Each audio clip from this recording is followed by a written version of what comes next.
हाँ बच्चों, हमारा अगला सवाल यहाँ पे आ गया क्वेश्चन नंबर 7। देखें, छोटा सा सवाल, अच्छा सा सवाल आपके सामने है। कहा गया फ्लास्क के अंदर दो चीजें हैं, दो गैसेज हैं, क्लोरीन है और क्या भैया, यहाँ पर आर्गन। आर्गन का नाम पहले लिया है और दोनों 2:1 के रेशियो में मिक्स कर दिए गए हैं। मिक्सचर का टेम्परेचर 27 डिग्री सी है। तो हमसे कहा ratio of mean square speed of molecules of two gases. मेरे प्यारे बच्चों, और दोनों गैसेस के मॉलिक्यूल का मास दिया है। यू का मतलब एमयू में दिया गया है, यहाँ इसका मतलब मॉलिक्यूल का मास दिया है। मेरे बच्चों, V R M S equal to होता है स्क्वायर रूट के अंदर 3 RT divided by M naught. एक तो ये फार्मूला होता है और एक हमारे पास होता है स्क्वायर रूट के अंदर 3KT divided by molecular mass, ऐसे या एटॉमिक मास। तो यहाँ एटॉमिक मास मेंशन है। मिक्सचर के अंदर अगर चीजें हैं तो ये तो हमारा टेम्परेचर तो कांस्टेंट यहाँ के अंदर होना ही होना है। अगर मिक्सचर के अंदर चीजें रखी हुई है ना, तो टेम्परेचर के इन सब की वैल्यू तो दोनों केसेस में दोनों के लिए सेम होना ही होना है। तो बेटा यहाँ के सेम, हमारा जो है टेम्परेचर क्या होगा, सेम होगा। 3 दोनों के लिए फार्मूले में यूज होगा। तो यहाँ वेरिएबल चीज रहा मॉलिक्यूलर मास या मॉलिक्यूल का मास कह सकते हैं। मेरे बच्चों, यहां पर इसको हम सॉल्व करेंगे। VRMS किसके लिए, आर्गन के लिए। तो VRMS किसके लिए बेटा, क्लोरीन के लिए। This is equal to chlorine अगर गैसियस फॉर्म में तो Cl2 के फॉर्म में रहा होगा, जैसा कि दिया भी है यहाँ के अंदर 70.0। यहां पर उल्टा कर लेंगे, यहां हो गया 70 और यहां पर बच्चों हो गया 40। 7/4 स्क्वायर रूट के अंदर कितना आ गया, 7/2। तो सिंपल सा आंसर है, आप जैसे अच्छे बच्चों के लिए छोटा सा प्रश्न, ऑप्शन पहला। ओके, चलते हैं अगले सवाल पे। हमारा अगला सवाल, इसका देख लो ऑर्डर सही लिया ना आपने, यहाँ उल्टा लेना था। आर्गन का हमारा पहले है तो यहाँ बाद में, क्लोरीन बाद में है तो यहाँ पहले। ठीक है, ठीक है। यहाँ पर हमारा अगला सवाल कह रहा है ये ray of monochromatic light passes through equilateral prism. मैं सवाल समझा देता हूँ। इक्विलैटरल प्रिज्म से कोई मोनोक्रोमेटिक लाइट जा रहा है। यहाँ एंगल ऑफ इंसिडेंस आपको बताया गया 50 डिग्री है। अंदर जो रे इसके गया, इक्विलैटरल ये है, इसके अंदर जो QR गया है उसके बेस के पैरेलल है।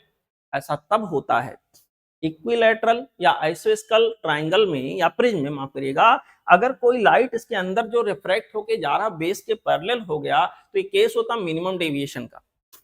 तो यहाँ मिनिमम डेविएशन आपसे पूछा गया है, एक तरह से deviation in the sense minimum deviation हो गया, क्योंकि ऐसा ही शर्त दिया है। वैसे होता I1 plus I2 minus R1 plus R2, क्योंकि मिनिमम डेविएशन में I1 I2 बराबर होते हैं, 2I हो गया। यहाँ पर माइनस R1 प्लस R2 की वैल्यू हमेशा प्रिज्म एंगल के बराबर होती है। मेरे बच्चों, यहाँ के अंदर आ जाएगा 2I की वैल्यू आ गया 50 डिग्री, माइनस यहाँ के अंदर ये प्रिज्म का एंगल यहाँ 60 डिग्री दिया। आइसो माफ करिएगा, इक्विलैटरल ट्रायंगल है, इक्विलैटरल प्रिज्म है। 100 माइनस 60 कर लिया, कितना आ गया 40 डिग्री। यहाँ पर 40 डिग्री इसका सही जवाब होगा, ऑप्शन आ गया 3। Okay, move down to question number next one. Match कराने के लिए बिल्कुल हलवा सवाल दिया है। कौन नहीं जानता फोटॉन की एनर्जी एच न्यू होती है भैया। यहाँ फोटॉन की एनर्जी एच न्यू हो गया, यहाँ पर 4 से इसकी मैचिंग हो गई, ये सब हटा देता हूं मैं। यहाँ 4 से मैचिंग, ए की मैचिंग 4 से होना, ऐसे हमारे पास यहाँ 3 ऑप्शन बच रहे हैं। ये भाई साहब तो होंगे नहीं, हटा दो इनको, पहले कट कर देते हैं। यहाँ पर H/P, C का H/P मतलब ये डी ब्रोगली वेवलेंथ को दिखा रहा, साफ साफ यहाँ दिख रहा है। यानी C की मैचिंग यहाँ फर्स्ट से होनी है, C की मैचिंग यहाँ सेकंड से नहीं होगी, C की मैचिंग सेकंड से नहीं होगी, C की मैचिंग फर्स्ट से। ऑप्शन 4 हो गया स्पष्ट। आगे देखो ना देखो, ऑप्शन टिक। कॉम्पटेंस इफेक्ट वगैरह ऐसा मैंने बताया है बेटा। यहाँ पर पार्टिकल नेचर को बता रहा होता है लाइट के, डिफ्रैक्शन और इंटरफेरेंस यहाँ वेव नेचर को दिखा रहा होता है। टिक करोगे, मिलाओगे, अपने आप चौथा ऑप्शन मैच कर जाएगा। ऑप्शन अगला देखें, कितना बढ़िया बढ़िया छोटा छोटा नन्हा मुन्ना सवाल आपको दिया है। In the first excited state of hydrogen atom, energy of its electron is -3.4 electron volt. सब मिला जुला के हाइड्रोजन का पहला एक्साइटेड स्टेट का मतलब ये हुआ, अगर ये न्यूक्लियस मानूं तो पहला एक्साइटेड स्टेट का मतलब हो गया n बराबर 2। हाइड्रोजन का केस है तो Z की वैल्यू कितनी हो गई 1। उसने हमसे पूछ रहा न्यूक्लियस से इलेक्ट्रॉन की दूरी, यानी कि सब मिला जुला के क्यों ना कहा जाए, सीधे सीधे उसने हमसे पूछ रखा रेडियस क्या होगा। सर रेडियस का फॉर्मूला यहाँ के अंदर होता है, अगर आपको शार्ट वाला मालूम हो, 0.529, यहाँ पर आता है एन स्क्वायर बाई जेड, और इसकी यूनिट मत भूलिएगा एंगस्ट्रॉम में होता है। हमको ऑप्शन में मीटर में लाना है तो बाद में उसको मैनेज कर लिया जाएगा। ये हो गया 0.529 एन स्क्वायर बाई जेड है बेटा, एन का मतलब 2, 2 का स्क्वायर किया 4, जेड की वैल्यू 1।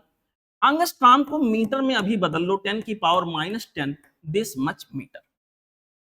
ठीक है, इसको सॉल्व करोगे लगभग आधा मान लो, आधे का 4 गुना करोगे मेरे ख्याल से 2, 2 से हल्का सा ज्यादा, 2 से हल्का सा ज्यादा सारा ऑप्शन है। तो यहाँ के अंदर बच्चों इसमें सॉल्व करना ही नहीं, 2.1 मैंने डायरेक्ट लिख दिया, और यहाँ के अंदर आ जाएगा 10 की पावर माइनस आप क्या 10। ओके, तो सही जवाब यहाँ के अंदर आ गया 2.1 इंटू 10 की पावर -10 मीटर। अगर मेरे से कैलकुलेशन सही हुआ है तो ऑप्शन यहाँ के अंदर हो जाएगा ऑप्शन नंबर 3। आप लोग चेक कर लीजिएगा। यहाँ पर क्वेश्चन नंबर अगला कह रहा है, ये box of mass 15 KG kept on the floor of stationery trolley.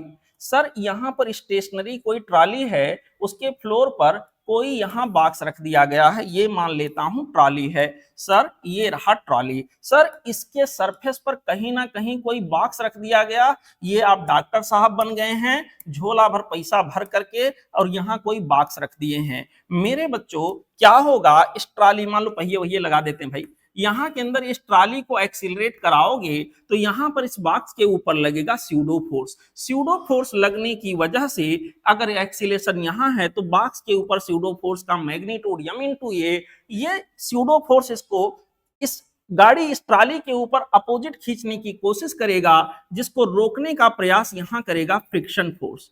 यहाँ पर बच्चों मैं कहूंगा ये फिसले ना, उसके लिए जरूरी है कि यम ये should be less or equal to F max, limiting value of static friction से कम हो यम इंटू ये, यानी स्यूडो फोर्स की वैल्यू। यहाँ के अंदर बेटा यम इंटू ये less or equal to F max का मतलब mu s into N.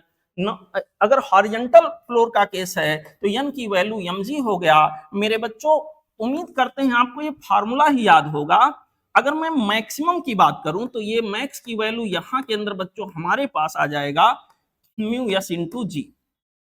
Mu S यहाँ 0.12 के बराबर दिया है, आप देख सकते हैं, और जी की वैल्यू बेटा यहाँ के अंदर 10 रख लूंगा, ये जवाब हमारे पास आ गया 1.2 मीटर पर सेकेंड स्क्वायर। तो इसका करेक्ट आंसर हमारे पास आ गया 1.2 मीटर पर सेकेंड स्क्वायर। इसी यूनिट में हमको यहाँ जवाब देना था। यहाँ यूनिट का विशेष ध्यान रखिएगा, इस बार के क्वेश्चन पेपर में यूनिट का यहाँ के अंदर खेल बहुत है।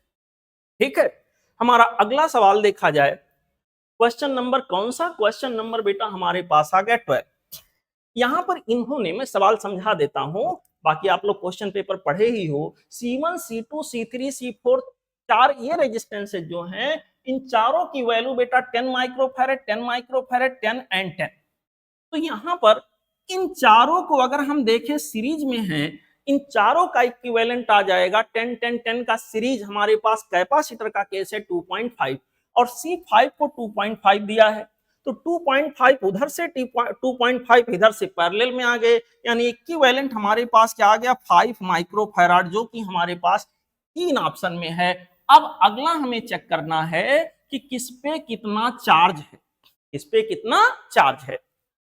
हे बेटा भाई साहब तुम्हारे पास कितना चार्ज है? सर जी मेरे पास चार्ज की वैल्यू जो है वो Q5 5 नंबर कैपेसिटर पे कितना चार्ज है? इसने कहा सर मेरे पास चार्ज है C इंटू वी। मैंने कहा बेटा तुम्हारा C कितना है? इसने कहा सर सवाल में देखिए 2.5 माइक्रोफैराड दिया है। मैंने कहा तुम्हारे क्रॉस पोटेंशियल डिफरेंस कितना है? इसने कहा सर मेरे क्रॉस पोटेंशियल डिफरेंस 50 का है। यहाँ पर 25 गुणे 5 125 माइक्रो कूलम आ गया। बहुत बढ़िया, बहुत अच्छी बात है। अब देखो मेरे बच्चों ये तीनों कैपेसिटर जो है किसमें है? अच्छा तीनों नहीं, चारों कैपेसिटर किसमें है? सीरीज में है। तो जो चार्ज C1 पर होगा वही चार्ज C2 पर होगा, वही चार्ज C3 पर होगा, वही चार्ज C4 पर होगा। सारे कैपेसिटर के ऊपर चार्ज की वैल्यू सेम होगी और वही चार्ज पूरे कॉम्बिनेशन पे होगा। क्या आप बता सकते हो कॉम्बिनेशन पे चार्ज कितना होगा? आप कहोगे सर कॉम्बिनेशन का सी जो कि क्या है 2.5 है ना, 10 10 10 4 बार ऐसे सीरीज में आए हैं, इनटू कॉम्बिनेशन का वोल्टेज, इस पूरे कॉम्बिनेशन का वोल्टेज कितना है 50। इसको सॉल्व करेंगे तो 25 गुणे 5 ये भी आ गया 125। अब ध्यान रहे 125 माइक्रो कूलम इस कॉम्बिनेशन का है, लेकिन क्योंकि इसमें जो सारे कैपेसिटर हैं वो सीरीज में हैं तो सब पर ही चार्ज उतना ही होगा जितना कि कॉम्बिनेशन पर है। इस पर पूछे 125, इस पर पूछे 125, इस पर पूछे 125, इस पर पूछे 125, संयोग से यहां भी आ गए 125। तो यहां पर बच्चों सारे कैपेसिटर पर जो चार्ज हमारा होगा 125 माइक्रो कूलम के बराबर होगा। बहुत बहादुरी से सामना करो, यहां पर करेक्ट चॉइस आ गया ऑप्शन 2। आगे बढ़िए, हमारा अगला सवाल जो बच्चों यहां के अंदर दिया गया है वो कह रहा है amount of work done in to raise a mass M from the surface of earth to. Simple सी बात है भाई, अर्थ के सरफेस से आर के बराबर हाइट पर ले जाने में कितना वर्क डन होगा? सर यहां वर्क डन की वैल्यू आएगी, यहां final potential energy, initial potential energy, ये होता है सिंपल सा।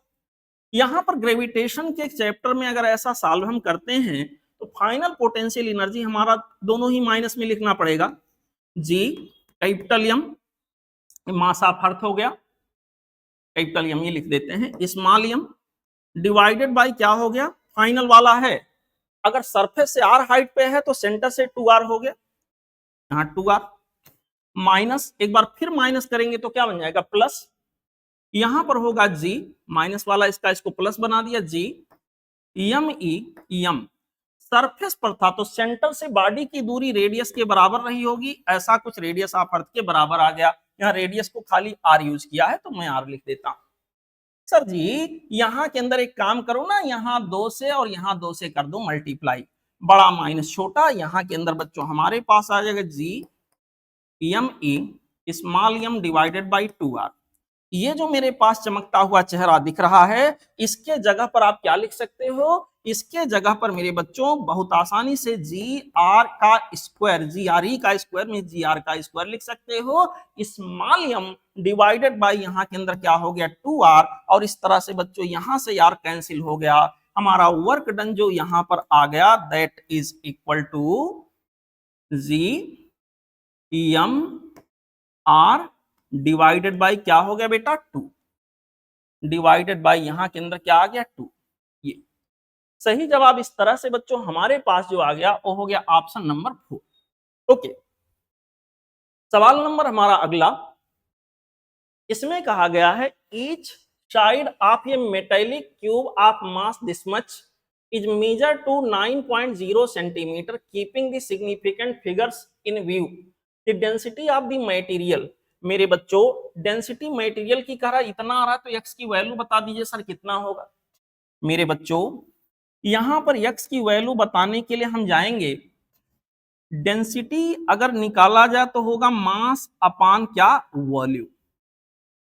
मास यहां पर हमको दे रखा 5.580 किलोग्राम में है, ध्यान रखिएगा आंसर हमें किलोग्राम पर मीटर क्यूब में देना है, डिवाइडेड बाय वॉल्यूम, वॉल्यूम हमारे पास क्यूब है ना बेटा तो साइड लेंथ का क्यूब हो जाएगा जो कि 9 सेंटीमीटर है, तो यहां पर हो जाएगा 9.0, हमें बेटा यहां पर यूनिट पर मीटर क्यूब में लाना तो यहां बदल लेते हैं 10 की पावर -2 का क्यूब, ऐसे इसको सॉल्व करेंगे।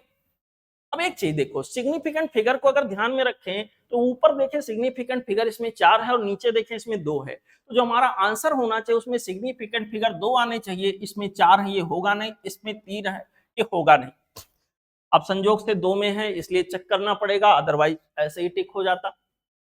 देखो इसको बच्चों जब आप गुणा भाग करके निकालोगे ना तो डी की वैल्यू जो आपके पास आएगी आ जाएगी 7.654, यही वाला वैल्यू आता है, इंटू 10 की पावर 3, आप करके देख लीजिएगा यही आता है। लेकिन क्या यही आंसर सही होगा? जवाब है नहीं, यहाँ में सिग्निफिकेंट फिगर को ध्यान में रखें तो मिनिमम वाला लेना है, यानी 2 सिग्निफिकेंट फिगर हमारे रिजल्ट में आने चाहिए। है कितना? 4। 4 है, मतलब हमें 2 में कन्वर्ट करना है, इसको हटाना है। अगर 5 को खाली हटाना होता, 5 फॉलोड बाय 0 होता, तो ये यहाँ के अंदर 6 का 6 ही रह जाता, क्योंकि ये इवन नंबर है। लेकिन 5 फॉलोड बाय नॉन जीरो है। ऐसे केस में जब इसको मैं राउंड ऑफ करता हूं तो यहाँ पर बच्चों जो प्रीसीडिंग डिजिट है वो एक इंक्रीज हो जाता है। 7.7 इंटू 10 की पावर 3, यहाँ पर हमारे पास हो जाएगा किलोग्राम पर क्यूबिक मीटर। मेरे बच्चों यक्स के स्थान पर आप देख सकते हो 7.7 आ रहा है, तो इसका करेक्ट चॉइस हमारे पास आ गया 7.7। ओके, हमारा अगला सवाल क्या है देखें। क्वेश्चन नंबर 15 में हमसे कह रहा है the following plot shows the variation of velocity v with time. बेटा वेलोसिटी का वेरिएशन टाइम के साथ दिखाया गया। ये ball thrown vertically upward and falling back, ऊपर फेंका गया कोई बॉडी, ग्रेविटी उसके ऊपर काम करेगी और फिर वो नीचे आएगा। जब बॉडी ऊपर जा रहा होता है तो एक जनरल ट्रेडिशन है, परंपरा है, ऊपर के साइड में जब वेलोसिटी होती, ऊपर के डायरेक्शन में वेलोसिटी होती, ऊपर जाते समय जो वेलोसिटी होती है उसको हम पॉजिटिव मानते हैं, नीचे आते समय जो वेलोसिटी होती है इन जनरल उसको हम निगेटिव मानते हैं। लेकिन ऐसा कोई निश्चित नहीं कि यही मानो, लेकिन अगर कुछ नहीं दिया है तो हम यही मान के चलते हैं। तो बेटा यहाँ पे पहले यहीं से स्पष्ट हो जा रहा है, ऊपर जाते समय और नीचे आते समय दोनों वेलोसिटी पॉजिटिव नहीं हो सकती। स्पीड होता तो जवाब सही हो जाता, लेकिन वेलोसिटी है। यहाँ पर ऊपर जब जा रहा था वेलोसिटी घटती जा रही थी, और वेलोसिटी घटने का रेट कांस्टेंट, यानी यहाँ एक्सीलरेशन कांस्टेंट था जो कि सही है। फिर वेलोसिटी निगेटिव में चली गई और बढ़ने लग गई क्योंकि डायरेक्शन उल्टा हो गया। तो ये बड़ा फेमस है, ये बहुत बार आपने पढ़ा होगा, बहुत सारे सवाल किए होंगे, कई बार आपको मिला होगा। ये सही हो गया। यहाँ के अंदर बच्चों ये वाला जो मेरे पास है दिस वन, ये यहाँ पर दोनों पॉजिटिव है, ये तो नहीं हो सकता भाई, ये तो नहीं हो सकता। यहाँ दोनों पॉजिटिव है, दोनों हिस्सा पॉजिटिव है, नहीं हो सकता। अब यहाँ पर एक चीज है, वेलोसिटी घटते घटते जीरो, बढ़ते बढ़ते मैक्सिमम, क्या ये भी हो सकता है? यस, ये भी यहाँ हो सकता है, ये भी यहाँ हो सकता है। मेरे बच्चों देखो, ये स्टैंडर्ड जनरली हम यही मान के चलते हैं, लेकिन सकने की बात करें तो इसको भी नेगेटिव और उसको भी पॉजिटिव मान सकते हो। तो यहाँ पर दो ऑप्शन प्रोबेबल थे, या तो ओनली सी कहें या सी और डी दोनों कहें, तो सी और डी का कॉम्बिनेशन ही ऑप्शन में उड़ा दिया है। इसलिए यहाँ पर इसको जो ज्यादा फेमस है उसी को हम मान के चलेंगे। ऑप्शन हमारे पास हो गया वन, ओनली सी। ऐसे अगर सी और डी का एक पेयर दे दिया जाए तो वो भी सही हो जाएगा। ठीक है बेटा, क्योंकि भाई ये कोई निश्चित नहीं इधर ही आप पॉजिटिव मानो, ये कोई बाउंडेशन नहीं है, आपके ऊपर थोपा नहीं जा सकता। वो तो हमारे सवाल के हिसाब से, कन्वीनियंट के हिसाब से हम मानते हैं। ठीक है, अगला सवाल, क्वेश्चन नंबर हमारे पास बेटा आ गया 16 नंबर सवाल में कह रहा है sum of kinetic energy potential energy of simple pendulum. अरे भाई सीधे कहो ना, दोनों एनर्जी का सम मतलब टोटल एनर्जी आपका दिया है 0.02 joule. The speed of the simple pendulum bob at equilibrium position is approximately। जब बेटा सिंपल पेंडुलम मीन पोजीशन को क्रॉस कर रहा होगा, कोई भी एसएचएम करता हुआ बॉडी जब अपने मीन पोजीशन को क्रॉस कर रहा होता है बच्चों, तो उसकी वेलोसिटी क्या हो जाती है? मैक्सिमम। और उसके पास जो यहाँ पर एनर्जी होती है वो प्योरली काइनेटिक होती है। तो यहाँ पर जब वो मेन पोजीशन से गुजर रहा होगा तो उसकी टोटल एनर्जी उसके काइनेटिक एनर्जी के बराबर ही होगा। अगर उसकी स्पीड v है तो टोटल एनर्जी काइनेटिक एनर्जी के बराबर, मतलब हाफ mv² हो जाएगा। सवाल में दिया है 0.02।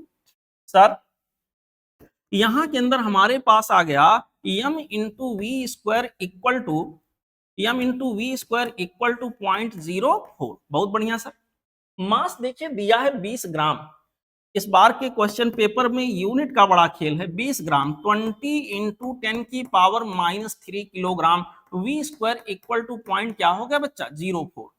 मेरे बहादुर बच्चों, यहां पर इसको हम थोड़ा सा संभालेंगे, सब मिला जुला के ये है 2 इंटू 10 की पावर -2, 10 की पावर -2 को यहां पहुंचा दो, वी स्क्वायर की वैल्यू हो जाएगी 0.04 डिवाइडेड बाई 2, और 10 की पावर -2 को यहां ला के ऊपर कर दो, 10 की पावर 2 हो गया, यहाँ 4/2 यानी 2 आ जाएगा। तो यहाँ v स्क्वायर अगर 2 आया बेटा तो v की वैल्यू स्क्वायर रूट 2 यानी कि 1.414 क्या मीटर पर सेकेंड। सही जवाब इसका आ गया 1.414 यानी कि अप्रोक्सीमेटेड वैल्यू हमारे पास आ गया 2, option 2 1.41 metre per second. Check कर लीजिएगा कैलकुलेशन, इसका यही जवाब सही होना चाहिए। Okay, Young double slit experiment से एक सवाल है, कहा गया यंग डबल स्लिट एक्सपेरिमेंट में मोनोक्रोमेटिक लाइट यूज किया गया जिसका वेवलेंथ लैम्बडा है। ठीक है sir, intensity of light at a point on the screen where the path difference is lambda is K. Sir जहां पर पाथ डिफरेंस लैम्बडा है ना वहां इंटेंसिटी ऑफ लाइट के है। जनरल केस मान के चलेंगे, दोनों स्लिट की चौड़ाई बराबर रही होगी, पाथ डिफरेंस लैम्बडा मतलब एक साइकिल का डिफरेंस मतलब फेज डिफरेंस 2 पाई। जहां फेज डिफरेंस 2 पाई है वहां इंटेंसिटी की वैल्यू कितनी आई होगी सर? अगर एक के इंटेंसिटी आई है तो वहां 4i के बराबर आया होगा जो कि सवाल के अंदर दिया है के। अब उसने कहा है कि स्क्रीन के उस पॉइंट पर इंटेंसिटी बताइए जहां पाथ का डिफरेंस लैम्बडा बाई 3 हो। हे बेटा ध्यान से देखो, शॉर्टकट यूज कर लेते हैं। लैम्बडा बाई 3 का मतलब 1/3 साइकिल, 1/3 साइकिल का मतलब 120 डिग्री का फेज डिफरेंस, 120 डिग्री का फेज डिफरेंस मतलब 2 पाई बाई 3 का फेज डिफरेंस। तो फेज डिफरेंस बेटा 120 डिग्री है। अब अगर फेजर या वेक्टर के नियम को समझें तो बराबर बराबर एम्पलीट्यूड के दो वेव मिलेंगे 120 डिग्री पर, तो जो रिजल्टेंट हमारा आएगा, रिजल्टेंट एम्पलीट्यूड जो आएगा वो भी तो यही होगा। बड़ा फेमस चीज है। और अगर रिजल्टेंट एम्पलीट्यूड इंडिविजुअल एम्पलीट्यूड के बराबर हुआ तो रिजल्टेंट इंटेंसिटी भी इंडिविजुअल इंटेंसिटी के बराबर होगी, क्योंकि intensity directly proportional to amplitude का स्क्वायर।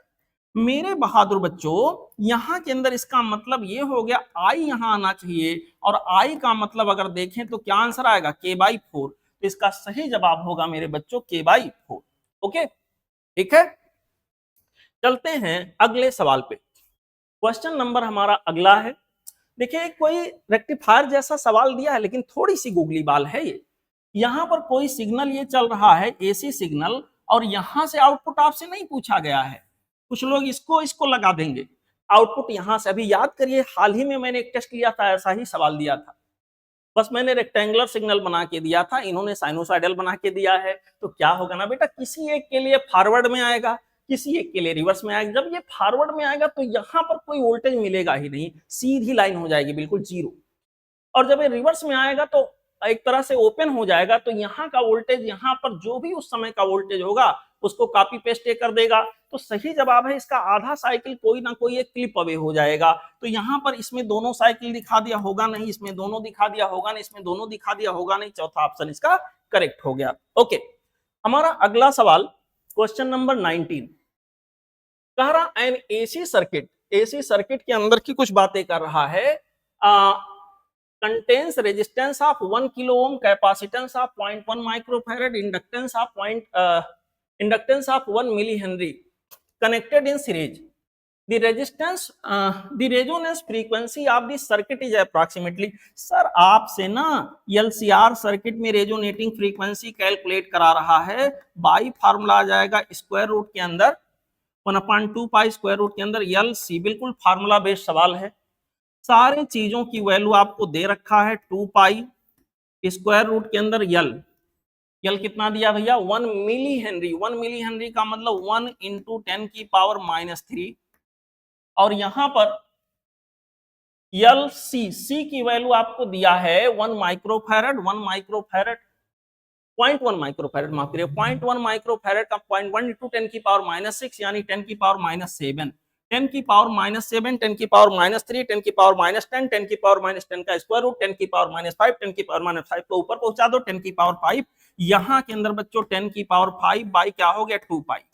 हे बेटा किलो ओम में अगर हमें किलो हर्ट्ज में अगर जवाब देना है तो इसको ऐसे लिख दो 100 डिवाइडेड बाई 2 पाई का मतलब 6.28 इंटू 10 की पावर 3 हर्ट्ज। इसको जब सॉल्व करोगे ना अंदाजा लगाओ लगभग क्या होगा। ऑप्शन हमारे पास ऐसे ऐसे, ये लगभग 16 दिया है, 16 छक्का 96 इससे मैच कर जाएगा बेटा। यहाँ लगभग लगभग लगभग लगभग 6 96 के आसपास लगभग इसके बराबर आ जाएगा, तो यहाँ पर 15.9। बाकी आप चेक कर लेना कैलकुलेशन, इसको हटा के लिखोगे तो क्या हो जाएगा, किलो हर्ट्ज। ऑप्शन यहाँ हो गया 4। ओके, ये सवाल था। ऑप्शन नंबर अगला, सॉरी सवाल नंबर अगला। सवाल नंबर अगला बेटा यहाँ पर थियोरेटिकल ऐसे दिया गया, कह रहा कहीं इंटरफेरेंस और डिफ्रैक्शन अगर होता है तो इंटरफेरेंस और डिफ्रैक्शन में क्या होता बेटा, लाइट की एनर्जी का रीडिस्ट्रीब्यूशन होता है, एनर्जी का कहीं लॉस नहीं होता। वही चीज यहाँ समझाया है, जहां लाइट रिड्यूस हो जाती है मतलब वहां डार्क फ्रिंज मिलता है, और जहां एग्रीगेट हो जाती है, लाइटें मिल जाती हैं, वहां हमें ब्राइट फ्रिंज मिलता है। तो यहां पर वही बात उन्होंने लिख के बताया है। दो स्टेटमेंट बनाए हैं, as there is no gain or loss of energy, this phenomena are consistent with the principle of conservation of energy। बिल्कुल सर, यहाँ इंटरफेरेंस या डिफ्रैक्शन के फिनोमिना में एनर्जी का लॉस नहीं होता, मैं बता चुका। उसका क्या होता, रीडिस्ट्रीब्यूशन। तो पहला तो सही है। Diffraction and interference are characteristics exhibited by only light. Only शब्द इसको गलत बना दिया बेटा, कोई भी वेव का डिफ्रैक्शन होगा, कोई भी वेव है उसका इंटरफेरेंस हो सकता है। तो यहाँ के अंदर ओनली शब्द खाली लाइट का होगा, ये कौन सी किताब में लिखा भाई? यहाँ के अंदर हमारे पास ये गलत हो गया, ये सही बी गलत, ये कह रहा दोनों सही, ये कह रहा हमारे पास ये गलत, नहीं उल्टा बोल रहा है। सी में तीसरे में कह रहा ये सही है बी गलत है, यही सही हो गया बेटा, और ये हमारा क्या हो गया, गलत हो गया। सवाल नंबर हमारा अगला, क्वेश्चन नंबर 21। मेरे बच्चों यहाँ के अंदर कहा गया है, एक सिग्नल दे करके, एक वेव का इक्वेशन दे करके कहा गया उन दो पॉइंट के बीच में पाथ का डिफरेंस बताइए, फेज का डिफरेंस बताइए, जिनके बीच में पाथ का डिफरेंस, एक तरह से दो पॉइंट के बीच की दूरी 0.5 दिया है।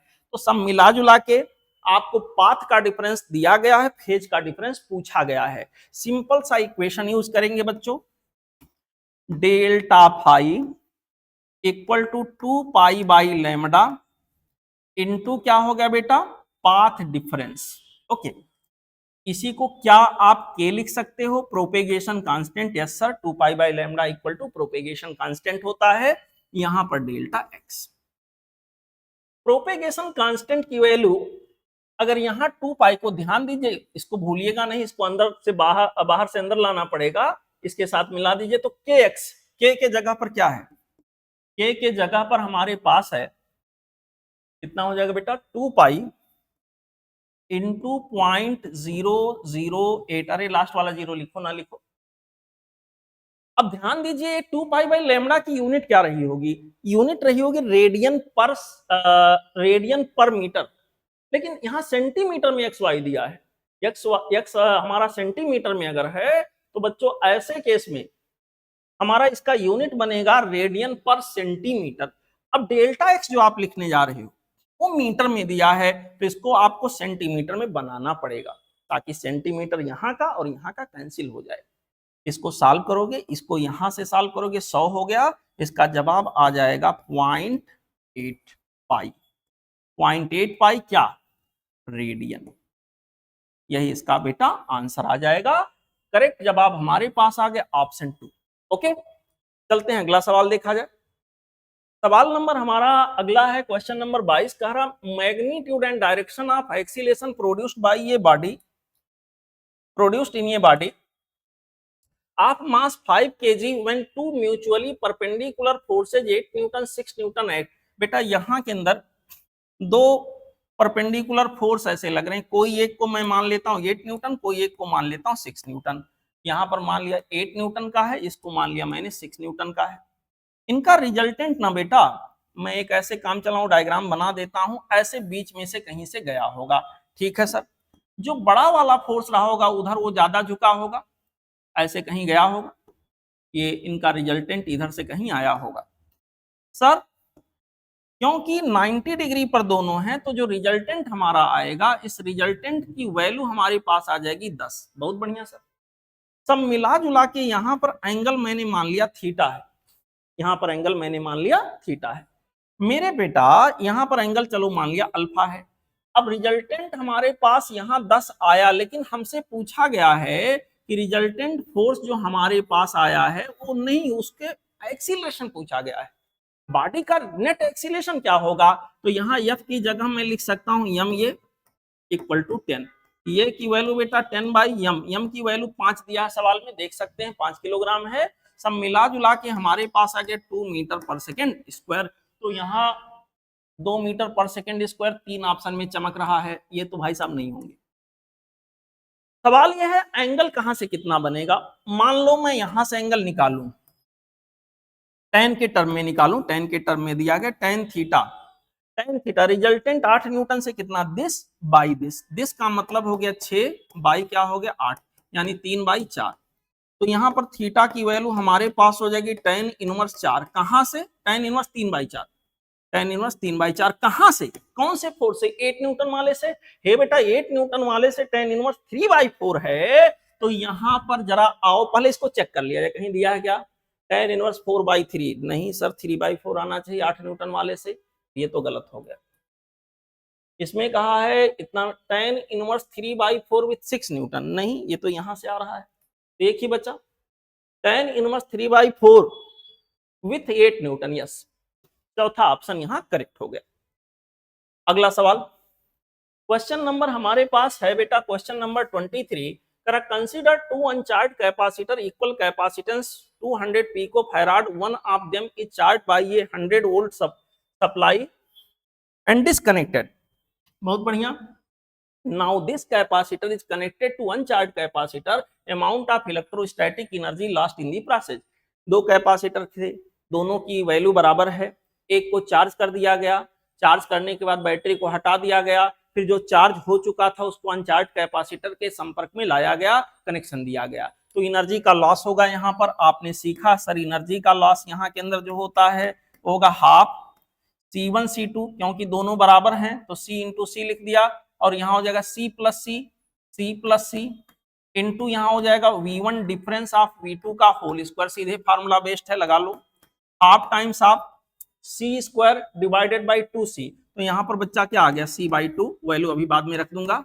यहाँ पर V1 जो भी था, V1 की वैल्यू हमको दिया गया है 100, शुरू में दूसरा कैपेसिटर अनचार्ज था, इसका स्क्वायर हो गया, 1/4 टाइम्स ऑफ सी की वैल्यू कितना 200 पिको फैरेड। यहाँ के अंदर बेटा ये हो गया 200 इंटू 10 की पावर माइनस ऑफ 12, बहुत बढ़िया, और ये हो गया 100 का स्क्वायर यानी 10 की पावर 4। इसको थोड़ा सा मैनेज करेंगे, 2/4 यानी 1.5, सॉरी यानी 0.5 हो गया 0.5, ये वाला इसके साथ मिला दिया, 10 की पावर माइनस 10, 10 की पावर माइनस 10, और 10 की पावर माइनस 10 इंटू 10 की पावर 4, 10 की power minus 6, this much joule. Calculation बेटा आप लोग चेक कर लेना, इसका करेक्ट चॉइस पहला आना चाहिए, ठीक है। चलिए अगला सवाल, सवाल नंबर नेक्स्ट हमसे कह रहा है the power of A crane which lifts mass of 1000 kg। यहां पर बच्चों कोई मास है, कोई क्रेन इसको जो है लिफ्ट कर रहा है, खींच रहा है, कोई क्रेन इसको खींच रहा है, ऐसे मशीन है इसको खींच रहा है, इसमें कोई केबल लगा होगा, वायर लगा होगा, इसमें टेंशन फोर्स डेवलप हुआ होगा, यही टेंशन फोर्स इसको खींच रहा होगा। अगर सब कुछ इक्विलिब्रियम प्रोसेस में हो रहा है यानी नेट फोर्स 0 बना है, तो टी की वैल्यू बाई फार्मूला mg के बराबर होगा। अगर h हाइट तक इससे खींचा गया तो यहाँ पर पावर की वैल्यू हो जाएगी वर्क डन बाई क्रेन यानी work done by tension force divided by यहाँ के अंदर टाइम टेकन। यहाँ पर बच्चों ये हमारे पास T इंटू एच हो जाएगा, T into H, constant force मान के चलेंगे, T इंटू एच, क्योंकि इक्विलिब्रियम प्रोसेस मेंटेन होते हुए मैं मान रहा हूं, तो T की वैल्यू क्या हो जाएगी mg, यहाँ पर बाई टी, ये हो गया mgh बाई टी। बहुत बढ़िया, हमारे पास पावर की वैल्यू यहाँ पर जो होएगा यम कितना है भैया, कितना 1000 माफ करेगा 10 की पावर 3। जी की वैल्यू चलो हमने ले लिया यहाँ के अंदर बच्चों 9.8 दिया है, ओके। एच की वैल्यू यहाँ पर उसने दिया है 20 मीटर, बहुत बढ़िया। कितना समय ले रहा है, 10 सेकेंड का समय ले रहा है, खटाक पटाक ये कट गया। मेरे बहादुर बच्चों इसको यहां से मल्टीप्लाई किया 19.6 आ जाएगा, 10 की पावर 3 को हटा दो, किलो आ जाएगा, ये हो गया 19.6 किलो वाट। ओके, ऑप्शन हमारे पास आ गया 3, कैलकुलेशन आप रीचेक कर लीजिएगा। ऑप्शन नंबर क्वेश्चन नंबर अगला हमसे कह रहा है in a vernier calliper 20 vernier scale division coincide with the 16 main scale division, each division of length 1 millimetre, least count of the vernier calliper. मेरे प्यारे बच्चों पहले तो ये देख लो, वो कह रहा 16 कौन सा 16 मेन स्केल डिवीजन, वो क्वाइंसाइड करा कितने से 20 वर्नियर स्केल डिवीजन से, और हमारा लीस्ट काउंट जो होएगा होगा 1 main scale division minus 1 vernier scale division. बहुत घिसा पिटा सवाल है, आपके बुकलेट में डायरेक्ट यही सवाल है, 1 main scale division minus 1 vernier scale division का मतलब हो गया 16/20 मेन स्केल डिवीजन। यहां से 1 वर्नियर स्केल डिवीजन निकालोगे 16/20 मेन स्केल डिवीजन, बेटा हमारे पास आ जाएगा 4/5 मेन स्केल डिवीजन। इसको सॉल्व करोगे आ जाएगा 1/5 एमएसडी, एक एमएसडी 1 मिलीमीटर का दिया है बच्चों, ये हो गया 0.2 क्या मिलीमीटर, लेकिन ध्यान रहे आंसर हमारा सेंटीमीटर में दिया है। अगर सेंटीमीटर में दिया है तो हमारे पास आ जाएगा 0.02 सेंटीमीटर। इसका करेक्ट चॉइस हो गया ऑप्शन 3। ओके ठीक है बेटा, चलते हैं अगले सवाल पे। यहां पर क्वेश्चन नंबर 26 हमारा है। क्वेश्चन नंबर 26 में हमसे करा when ruler falls vertically 5 different person catches with different reaction time. Simple सा सवाल है, ऐसे कोई रूलर बेटा गिर रहा है, तब तक हमने देखा अरे कैच करना है, तो जितना ज्यादा समय लूंगा मैं सोचने में उतना ज्यादा वो नीचे आ चुका होगा, वो रूलर उतना ही ज्यादा डिस्टेंस कवर कर चुका होगा। तो जिसने समय ज्यादा लिया, रिएक्शन टाइम जिसका ज्यादा, उसके रेस्पेक्ट में वो ज्यादा दूर चला होगा। सिंपल सी बात है, अगर हम 5 लोगों का डेटा चेक करें तो सबसे ज्यादा जो रिएक्शन टाइम लग रहा है वो बी महोदय को लग रहा है। तो सबसे ज्यादा जो यहाँ पर डिस्टेंस कवर करेगा इन्हीं के रेस्पेक्ट में करेगा, बी सबसे ज्यादा। ऐसे 2 ऑप्शन है, ऐसे 2 ऑप्शन है। अब सबसे कम टाइम देख लो, सबसे कम टाइम 0.18 से भी कोई कम है नहीं, सबसे कम टाइम भाई साहब ये ले रहे हैं, ये पर्सन सी, तो इनके रेस्पेक्ट में सबसे कम हाइट ऑफ फॉल होगा। तो यहाँ के अंदर बच्चों यहाँ सबसे ज्यादा ये, सबसे कम ये, ऑप्शन 3।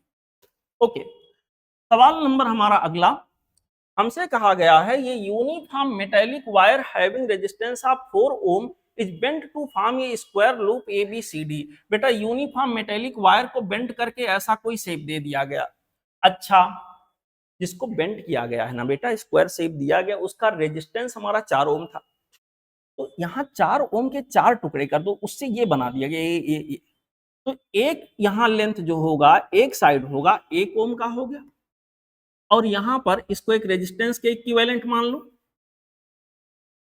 1 ओम के इक्विवेलेंट ये हो गया, 1 ओम के इक्विवेलेंट ये भी हो गया, 1 ओम के इक्विवेलेंट ये हो गया, 1 ओम के इक्विवेलेंट ये भी हो गया।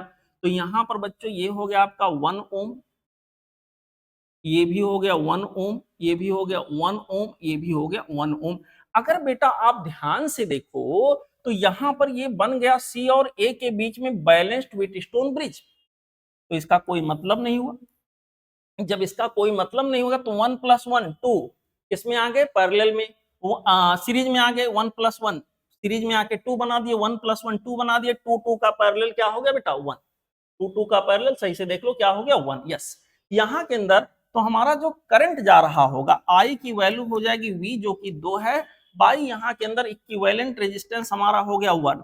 तो सिंपल सी बात हमारे पास यहाँ पर हम लिखेंगे I की value V divided by R equivalent जो कि 2/1 आएगा। यहाँ के अंदर आंसर आ गया 2 एम्पियर।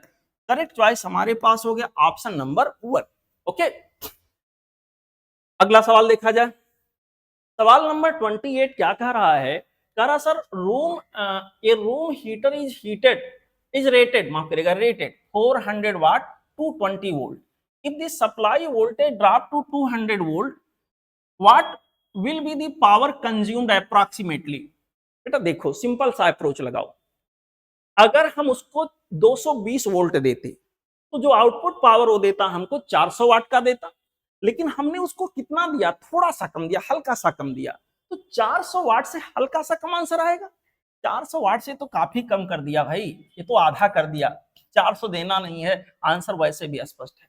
आप चेक पूरा फुल सॉल्व करना चाहो तो ऐसे कहोगे, P इक्वल टू होता sir V square by R, heater वही है तो रेजिस्टेंस हीटर का वही रहेगा, उसमें कोई परिवर्तन नहीं आना है, ये चीज हमारा क्या हो गया, कांस्टेंट, ये नहीं बदलने वाला है। यहाँ P directly proportional to V square, हम सॉल्व करेंगे sir P2 by P1 equal to V2 by V1 का whole square, V2 by V1 का होल स्क्वायर। पूरा सॉल्व करोगे सर P2, P1 की वैल्यू आपको दिया गया है कितना, 400, और यहाँ के अंदर बच्चों V2 की वैल्यू 200, V1 की वैल्यू 220 का स्क्वायर। सॉल्व करके आंसर निकाल के चेक कर लीजिएगा, इसका 330 या 331 के अप्रॉक्स में आंसर आएगा। ऑप्शन यहाँ के अंदर करेक्ट हो गया, ऑप्शन 3। ठीक है, सवाल नंबर अगला देखें, ये क्या कह रहा भैया, कह रहा ये 100 turn closely wound circular coil of radius 5 centimetre has magnetic field this much. इसका मतलब कोई कॉइल है, कॉइल के सेंटर पर मैग्नेटिक फील्ड, इनफैक्ट मान के मैं चलूंगा, has magnetic field this much, कहां पे, एट सेंटर, बहुत बढ़िया। तो यहां पर हमसे पूछा है कि बताइए sir current flowing through the coil, और दूसरा पूछा है magnitude of magnetic moment of the coil. यहां से शुरू करते हैं, बी इक्वल टू होगा mu naught N I divided by 2r। Coil के सेंटर पर मैग्नेटिक फील्ड का फार्मूला है ये, अगर आपने मेहनत किया है तो आपने सीखा होगा। यहां पर मैग्नेटिक फील्ड का स्ट्रेंथ, हमें करंट निकालना सर, आई की वैल्यू हो गया B into 2r divided by mu naught into N. Sir value रखिए, सर आई की वैल्यू हमारे पास बी कितना है, बी है 3.14 इंटू 10 की पावर -3, 3.14 को मैं पाई लिख देता हूं, पाई इंटू, क्योंकि मुझे पता म्यू नॉट में भी पाई आएगा और हो जाएगा कैंसिल, पाई इंटू 10 की पावर -3, यूनिट चेक कर लो बच्चा, सही है, 2 times of R, radius coil का कितना है 5 सेंटीमीटर, इंटू यहाँ के अंदर हो जाएगा 5 इंटू 10 की power -2 metre. Okay, this whole much is divided by, mu naught का मतलब हो गया 4 पाई इंटू 10 की पावर -7, सबको पता है। और अच्छा दिया भी है यहाँ पे, क्या लोगे भाई, यहाँ के अंदर बेटा हमारे पास मल्टीप्लाइड बाई आ जाएगा नंबर ऑफ टर्न, दिया है क्या, 100 टर्न है, 100 टर्न है। इसको सॉल्व करके जरा निकाला जाए, करंट कितना आएगा, देखो करंट निकालना है, पहली बात पहली बात पहली बात पहली बात पहली बात, ये वाला जो मेरे पास है पाई पाई कैंसिल हो गया। ओके, यहां पर बच्चों हमारे पास ये वाला काटो मत, यहां पर 2 5 जा 10 हो गया, इसको मिला दूं, इसको मिला दूं 10 की पावर -5, और इसको मिला दूं 10 की पावर मिला के -4 बचा, 10 की पावर -4 ये वाला हमारा और ये वाला मिलके हो गया 10 की पावर -5, 10 की पावर -5 और 10 की पावर -4, नीचे बच गया 10 की पावर -1, 10 की पावर -1 को ऊपर कर दिया 10 हो गया, इसका मतलब आई की वैल्यू बच्चों हमारे पास आ गया 10/4 यानी 2.5, 2.5 एम्पियर। अब यहाँ दो ऑप्शन में ऐसा है, अगला हमें निकालना है कि यहाँ मैग्नेटिक डाइपोल मोमेंट कितना होगा।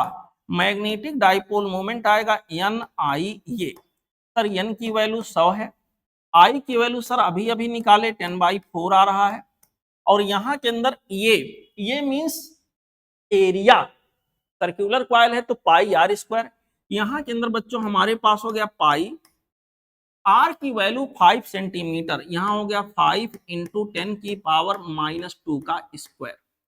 सॉल्व किया जाए, एम की वैल्यू हमारे पास यहां पर बच्चों 1000 ये हो जाएगा, रहने दो, 1000 होने का मतलब ये हो गया 10 की पावर 3 पाई हो गया, डिवाइडेड बाई 4 हो गया, मल्टीप्लाइड बाई 25 हो गया, इंटू 10 की पावर -4 हो गया। सर थोड़ा सॉल्व वाल्व करना है, इसको सॉल्व करोगे आप, ये और ये मिला दोगे 10 की पावर -1 आ जाएगा, 10 की पावर -1 को यहां से मिला दोगे 2.5 हो जाएगा, तो ये हो गया आपके पास 2.5 इंटू 3.14 डिवाइडेड बाय क्या हो गया 4, डिवाइडेड बाय क्या हो गया बेटा 4। इसको देख लो, लगभग अंदाजा लगाओ क्या होगा। इसको अंदाजा लगाया जाए तो 2.5 और 3 ये 7.5 8 के आसपास जा रहा है, लगभग लगभग लगभग लगभग 2 के आसपास आएगा, 2 ampere into metre square. Correct choice जो हमारा, ये दोनों तो ऐसे भी छट चुका था, एक ही बचा ऑप्शन डी, डी का मतलब चौथा, ऑप्शन 4। कैलकुलेशन चेक कर लेना बेटा आप लोग। अगला सवाल देखें जल्दी से। क्वेश्चन नंबर 30 में हमसे कहा गया है rectangular wire loop of side 8 centimetre and 3 centimetre with a small cut is moving out of a region of uniform magnetic field. वो सिंपल सी बात कर रहा है कि कहीं पर कोई ऐसे मैग्नेटिक फील्ड था और मैग्नेटिक फील्ड में कोई यहाँ पर एक स्क्वायर लूप रेक्टेंगुलर लूप था, ऐसे वो मूव उसके बाहर उसको निकाला जाए, उसमें कह रहा छोटा सा कट है और इसको ऐसे बाहर खींचा गया किसी वेलोसिटी से। जब बच्चों इसको कोई वेलोसिटी दे करके आप ऐसे बाहर की तरफ खींचोगे, बाहर की तरफ खींचोगे, तो यहाँ पर तो मैग्नेटिक फील्ड है नहीं, यहाँ कोई इंड्यूस्ड ईएमएफ इसमें नहीं आएगा, लेकिन इसमें आएगा। इसमें कोई इंड्यूस्ड ईएमएफ नहीं डेवलप होगा, इसमें इसके लेंथ के क्रॉस कोई इंड्यूस्ड ईएमएफ डेवलप नहीं होगा। इंड्यूस्ड ईएमएफ अगर डेवलप होने वाली कोई बात है तो केवल ये छोटे वाले लेंथ में होगा। सब पूरा सवाल पढ़ोगे तो इस छोटे वाले लेंथ के क्रॉस ही इंड्यूस्ड ईएमएफ डेवलप होना है, और इस तरह से इंड्यूस्ड ईएमएफ की वैल्यू बेटा इस पूरे लूप में एक ही जगह डेवलप होगा, बी वी क्या हो गया यल। बी कितना है सर 0.3 टेस्ला, 0.3। वी कितना है सर, वी कितना है सर, वी हमारा है 2 सेंटीमीटर पर सेकेंड। यहां पर हमने कर दिया 2 इंटू 10 की पावर -2। बहुत बढ़िया। यल की वैल्यू कितनी है सर, यल की वैल्यू कितनी, छोटे वाले लेंथ की बात कर रहे हैं, छोटा वाला लेंथ हमारा 3 सेंटीमीटर का है, यानी 3 इंटू 10 की पावर -2। सॉल्व करके इसका आंसर जरा निकालो फटाफट फटाफट फटाफट मेरे बच्चों। यहाँ इंड्यूस्ड ईएमएफ की वैल्यू मेरे पास आ जाएगी, यहाँ पर 2 दुनिया 2 त्रिकैया 6, 6 त्रिकैया 18, यहाँ पर हमारे पास आ गया 1.8 इंटू 10 की पावर -4 क्या वोल्ट। यहाँ पर यही हमारा आंसर होगा, आंसर होगा, आंसर ये होगा नहीं, ये होगा नहीं, ये होगा नहीं, ये होगा आंसर हमारा। सॉरी माफ करेगा, हमारा क्वेश्चन नंबर अगला 31। 4 स्टेटमेंट्स आर गिवन, 4 स्टेटमेंट दिए गए हैं, क्या क्या। Volume of nucleus is proportional to, नहीं सर, किसी न्यूक्लियस का जो रेडियस होता है वो उसके मास नंबर के 1/3 पावर के प्रोपोर्शनल होता है। इस तरह से वॉल्यूम, उसके वॉल्यूम की बात करेंगे तो वॉल्यूम यहाँ पर रेडियस के क्यूब के प्रोपोर्शनल होगा, यानी कह लीजिए मास नंबर के डायरेक्टली प्रोपोर्शनल होगा। The volume of nucleus is proportional to ये बात सही है, ये बात सही है, ये बात लेकिन गलत है। सी में कहा difference in the mass of atom and nucleus is called mass defect. Sir atom और न्यूक्लियस के मास में अगर हम एटम का नाम लेते हैं तो उसमें इलेक्ट्रॉन भी तो आ जाता है, तो ये तो होगा नहीं। हमें कहना चाहिए न्यूक्लियस और उसके जो कॉन्स्टिट्यूएंट्स हैं, मतलब न्यूक्लियस के मास का जो अंतर होता है उसको मास डिफेक्ट कहते हैं। देखें अगला का क्या कह रहा है, difference in mass of nucleus and constituents is called, बिल्कुल ये सही बोला है, इसको मास डिफेक्ट कह सकते हो। तो बी और डी सही है, देखो बाकी गलत है, बी और डी सही, ए और सी गलत। ये तो उल्टा बोल रहा है, ये तो है नहीं, A and D are true, नहीं, B and D are true, A and C are false, बिल्कुल ऑप्शन 4 हो गया। इस कोड के जो पेपर है उसमें ऑप्शन 4। हमारा अगला सवाल देखें। उसने कहा unknown nucleus has nuclear density this much, unknown nucleus की बेटा न्यूक्लियर डेंसिटी इतनी है, and mass of this much, यहां पर बच्चों इसका मास न्यूक्लियस का इतना है। हमसे कहा गया है कि ऐसा है, its mass number is approximately. इसको सॉल्व करने के 2 तरीके हैं, एक थोड़ा कैलकुलेशन ज्यादा आपको पड़ जाएगा, तो मैं आसान तरीका आपको सिखा रहा हूं। देखो पहले डेटा चेक करो क्या ऑथेंटिक दिया है। हाँ, न्यूक्लियस का R0 जब हम यूज करते हैं, R = R0 a की पावर 1/3, तो R0 हमारा 1.2 फर्मी आता है जो कि दिया है। 4 पाई की वैल्यू 3.14 का 4 गुना करेंगे यही आएगा। बिल्कुल ऑथेंटिक डेटा दिया है। और अगर आपको याद हो बेटा क्लासरूम की पढ़ाई, तो न्यूक्लियस की डेंसिटी फिक्स होती थी, इतनी ही लगभग आती थी। तो सारे ऑथेंटिक डेटा हैं। अब ऑथेंटिक डेटा है तो ऑथेंटिक बातें सही होनी चाहिए कि नहीं? यस। देखिए सिंपल समझे, मैं कह रहा हूं, सपोज मैं कह रहा हूं हीलियम न्यूक्लियस का मास नंबर 4 है, तो मास नंबर 4 है मतलब उसमें न्यूट्रॉन प्लस प्रोटॉन मिला के 4 है। हाँ सर, इसका मतलब उसका जो मास होगा अगर एमयू में बताए तो 4 mu, एक न्यूक्लियन का मास लगभग 1 mu। तो अगर मैं इस मास को एमयू में कन्वर्ट कर दूं, न्यूट्रॉन प्लस प्रोटॉन का मास मिला के इतना होगा। अगर इसी को एमयू में मैं कन्वर्ट कर दूं तो जितने न्यूक्लियन होंगे उतना ही एमयू लगभग आएगा। तो सिंपल हो गया, वही मास नंबर कहलाएगा। मैं कहूंगा एक एमयू का मतलब 1.67 इंटू 10 की पावर -27 केजी। आपको पता है इतना मास अगर ले लिया जाए तो यही लगभग इक्विवेलेंट होता 1 AMU। ओके, तो अगर हम उतना मास ले लें 19.926 इंटू 10 की पावर -27 केजी, इतना मास ले लें तो कितने एमयू के इक्विवेलेंट ये होगा मेरे बच्चों? यहां के अंदर ये आ जाएगा 1 इंटू 19.926 इंटू 10 की power -27। This whole much is divided by 1.67 into 10 की पावर -27 क्या हो जाएगा? केजी। केजी केजी कैंसिल हो जाएगा ऊपर नीचे से। मेरे बच्चों ये कैंसिल हो गया। आप इसको डिवाइड करके देख लो, 16 है यहाँ और यहाँ 16 दहियम 160 और 16 दूनी 32, लगभग लगभग 12 बार ये जाएगा। इसको बेटा आप लोग वेरीफाई कर लेना। यहाँ 12 AMU आ गया। मतलब जिस भी न्यूक्लियस की मैं बात कर रहा हूं उस न्यूक्लियस का जो मास है, उस न्यूक्लियस का मास है वो क्या है? 12 AMU। एक प्रोटॉन या एक न्यूट्रॉन का मास 1 MU, मतलब प्रोटॉन प्लस न्यूट्रॉन मिलाकर दोनों का मास 12 MU और यहाँ पर 12 ही न्यूक्लियन रहे होंगे। इसका मतलब मास नंबर कितना रहा होगा? 12। सिंपल, बहुत भारी भरकम कैलकुलेशन करने की यहाँ जरूरत नहीं है। यहाँ सही जवाब हमारे पास हो गया ऑप्शन नंबर 1।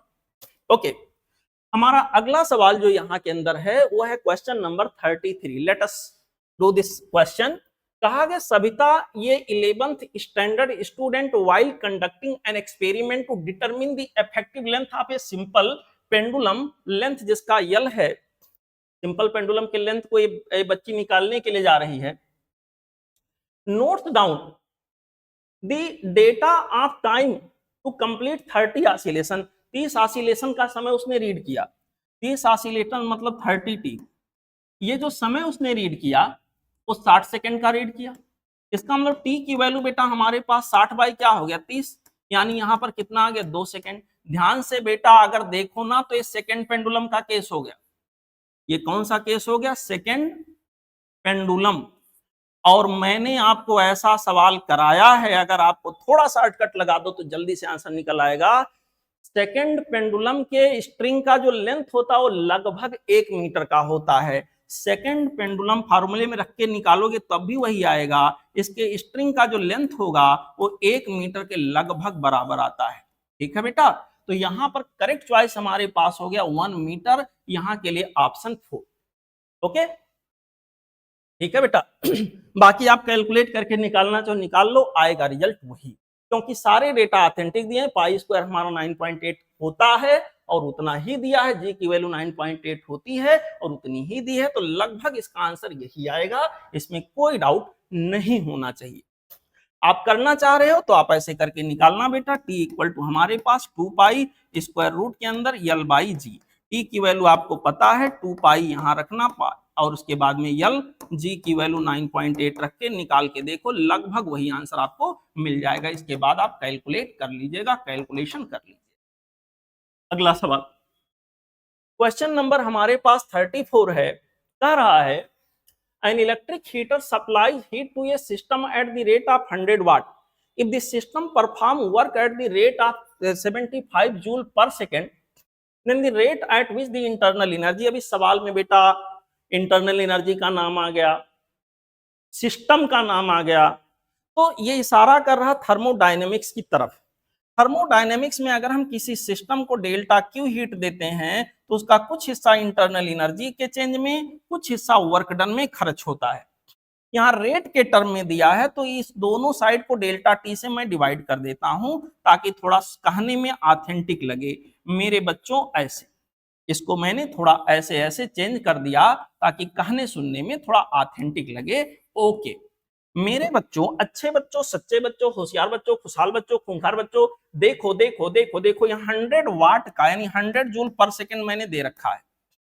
उन्होंने हमसे कहा वर्क डन का रेट यानी एक तरह से पावर ही कह लो, जो हमारे पास है वो 75 है, और यहाँ पे सिस्टम के द्वारा तो पॉजिटिव ही लेंगे, कोई डाउट है नहीं। यहाँ delta U by delta T की वैल्यू क्या होगी sir? Delta U by delta T की value rate of internal energy change कितना आ गया? 25। यहाँ पर क्या हो जाएगा? जूल पर सेकेंड या वाट कह सकते हो। सही जवाब हमारे पास मेरे बच्चों आ गया ऑप्शन 4। ओके, यहाँ पे हमारा अगला सवाल जो है मोमेंट ऑफ इनर्शिया से है। हमसे कह रहा है ये thin wire of length capital L, ये thin wire of length capital L. Sir sir sir sir sir sir ये हमारे पास कोई थिन वायर है, पतला सा वायर है, यहाँ कोई दुबला पतला बेचारा वायर है, ठीक है। इस वायर को मोड़ करके मैंने एक नया रूप दे दिया, इस वायर को मोड़ करके मैंने ऐसा वाला एक नया रूप दे दिया, और हमसे पूछा गया वाई वाई एक्सिस के अबाउट यहाँ मोमेंट ऑफ इनर्शिया की वैल्यू क्या होगी। मेरे बच्चा, मेरे बाबू, मुझे बताओ, मान लेता हूं इसका रेडियस r है, ये वाली जो मेरी पेन है इसके प्लेन के परपेंडिकुलर c से जाने वाले एक्सिस के अबाउट मोमेंट ऑफ इनर्शिया अगर मैं निकालता तो आ जाता हाफ एम आर स्क्वायर। अगर इसका मास m मानू तो इसका मास मान लिया कैपिटल M है। चलो यहाँ के अंदर बच्चों अगर इसके डायामीटर के अबाउट निकालता तो आ जाता हाफ एम आर स्क्वायर। आपको पता है ये सब बहुत सिंपल सी बातें हैं। और इसके टेंजेंशियल एक्सिस के अबाउट अगर पैरेलल एक्सिस थ्योरम लगाऊंगा तो moment of inertia about Y Y dash equal to आ जाएगा यहाँ के अबाउट जो कि था half M R square plus M into R perpendicular का स्क्वायर जो कि आर है। तो बेटा हमारे पास हो गया 3/2 टाइम्स ऑफ एम आर का स्क्वायर है बेटा 3/2 times of capital M. Capital M का मतलब टोटल मास है, टोटल मास है। और टोटल इसका मास पर यूनिट लेंथ कितना है बेटा? Small M. टोटल लेंथ कितना है? यल है। तो टोटल मास कितना होगा? Small M into L. ध्यान रहे स्मॉल एम मास नहीं है, मास पर यूनिट लेंथ है। तो टोटल मास को अगर हम इस रूप में लाएं तो कैपिटल एम इक्वल टू होगा small M into capital L. Sir यहां रख लेते हैं क्योंकि हमें स्मॉल एम के रूप में हमें आंसर देना है। हे बच्चा यहां पर एक चीज मुझे बताओ, आर की वैल्यू क्या होगी? सर ये जो है ना ये 2 पाई आर है।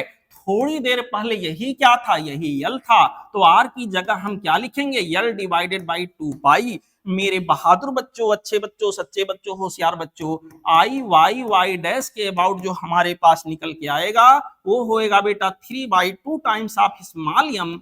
यहाँ पर स्मॉल एम यल, यहाँ पर एक चीज कुछ यहाँ भूले हैं, ये थोड़ा गलत लिखा गया, स्मॉल एम इंटू यल और आर स्क्वायर यहाँ छूट गया है, आर स्क्वायर। अब आर के जगह पर हम क्या लिखेंगे? आर के जगह पर बेटा हमारे पास आ जाएगा दिस मच, इसका क्या हो जाएगा? स्क्वायर। तो हमारे पास आ गया यल स्क्वायर अपॉन 4 पाई स्क्वायर। थोड़ा और यहाँ मेहनत कर लेंगे, मेहनत वाले तो एक ही 2-4 सवाल इसमें है मेरे बच्चों। यहाँ के अंदर आ जाएगा 3/4 दून कहीं 8 एम यल का क्यूब बाई क्या? By pi square. ऑप्शन मिलाओ। 3/8, 3/8 कहाँ भैया? 3/8 सब में है 3/8। एम यल का क्यूब, स्क्वायर नहीं होगा क्यूब होगा, स्क्वायर नहीं होगा सर क्यूब होगा, और नीचे पाई स्क्वायर आना है, यहाँ पाई आ रहा, ऑप्शन 2। ठीक, चेक कर लीजिएगा आप लोग बाकी कैलकुलेशन। आगे बढ़ते हैं, सवाल नंबर अगला। सवाल नंबर हमारे पास एक बेटा यहाँ 36 आ गया। करेक्ट, गैल्वेनोमीटर रेजिस्टेंस इतना है, गैल्वेनोमीटर के अंदर कॉइल होगा, कॉइल का रेजिस्टेंस आपको दे रखा है। फुल स्केल डिफ्लेक्शन करंट जिसको आईजी नाम से पुकारते हो 1 मिली एम्पियर है। इसे क्या बनाना है? एक अमीटर 0 से 10 एम्पियर, मैक्सिमम 10 एम्पियर रीड करने वाला मीटर बनाना है। शंट की कितनी आवश्यकता होगी? घिसा पिटा सवाल है। यहाँ पर ऐसे केस में हम लोग क्या करते हैं, अगर डायग्राम बनाना चाहो बना लो, यहाँ के अंदर गैल्वेनोमीटर को बढ़िया सा मीटर बनाना है, यहाँ शंट लगा दिया, यहाँ से मेन करंट जो जा रहा था दो हिस्सों में बट गया, यहाँ IG गया और यहाँ पर हमारे पास I माइनस IG हो गया। यहाँ पर बच्चों हमारे पास IG इंटू क्या हो गया, capital G equal to I minus IG। यहाँ पर बच्चों हो गया, यह शंट की वैल्यू हमें चाहिए है, क्या होगा, सिंपल सा कैलकुलेशन है, देखो IG that is 1 milli ampere, 1 into 10 की पावर -3। कैपिटल G की वैल्यू कितना दिया है, 100 दिया है, इक्वल टू I कितने तक में मैक्सिमम ले जाना, 10। और यहां पर बच्चों हमारे पास इसका कितना था, IG की वैल्यू 1 यानी 0.001 मिली एम्पियर को एम्पियर में बदल लिया। यस बेटा, इसको सॉल्व करोगे 10 की पावर -1 आ गया और ये लगभग 10 ही रहेगा। 10 में से अगर 0.001 निकल जाएगा तो कोई खास प्रभाव नहीं पड़ेगा, ये लगभग 10 ही रहेगा। यस की वैल्यू इस तरह से आ जाएगा 10 की पावर -2 ओम यानी 0.01 ओम। देख लो 0.01 ओम, ऑप्शन नंबर पहला। ओके, हमारा अगला सवाल यहां के अंदर है बच्चों क्वेश्चन नंबर 37। इसमें लैंग्वेज का थोड़ा सवाल दिया है। देखें क्या कह रहा है, इन ये मीटर ब्रिज एक्सपेरिमेंट, सी फिगर का फिगर देख लो भैया, ये एक्सपेरिमेंट करने के लिए कोई मीटर ब्रिज बनाया गया है।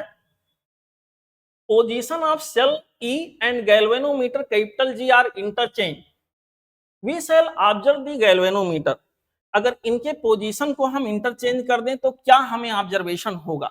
देखो जब हम पोजीशन को इंटरचेंज करते हैं तो अगर नियम ये है, अगर पहले से इसका जॉकी, इसका जो ये स्लाइडर है, ये मान लो नल पॉइंट पे था, तब तो इसमें कोई डिफ्लेक्शन नहीं आएगा।